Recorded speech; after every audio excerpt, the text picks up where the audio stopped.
નમસ્કાર વહાલા ખેડૂત મિત્રો, અત્યારે આપણે અગાઉ પણ આ મકાઈની અંદર વિઝિટ કરી અને જોયેલું હતું કે અંદર મકાઈની અંદર જે ડોડાની અંદર લટ પડેલી હતી. આ વિડીયા મારફતે તમે જોઈ શકતા હશો.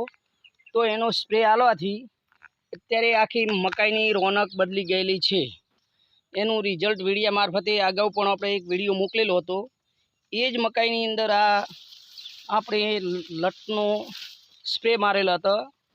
તો અત્યારે લટ દેખાતી નથી અને મકાઈનો વિકાસ એકદમ સારો બનેલો છે. આની અંદર પાયાના ખાતરની અંદર કંઈ આલેલ નથી, માત્ર એક જ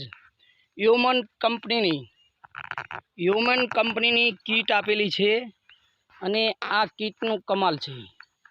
તો આ મકાઈ કેટલી ઝડપી બની છે, આનો કેટલો વિકાસ છે એ વિડીયા મારફતે તમે દેખી શકતા હશો. ધનવાન કીટ તો આ વિડીયા મારફતે વાલા મારા ખેડૂત મિત્રો તમે જોઈ શકતા હશો. તો ધનવાન કીટનો એક સરસ રિઝલ્ટ છે કે આ મકાઈ એકદમ પીળી હતી. અગાઉ પણ આપણે વિડીયો બનાવેલો જ હતો અને અત્યારે આ જ મકાઈનો આપણે ફરીવાર વિડીયો બનાવી રહ્યા છીએ. તો એની અંદર લીલીછમ થઈ ગઈ છે, ફુવારાને લગતી પહોંચી ગઈ છે.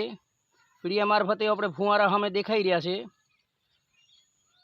તો આની અંદર યુરિયા કે ડીએપી એકે આપેલ નથી, માત્ર ને માત્ર એક જ આપણે ધનવાન કીટ આપેલી છે અને આ ધનવાન કીટના કમાલ બનેલો છે. Thank you.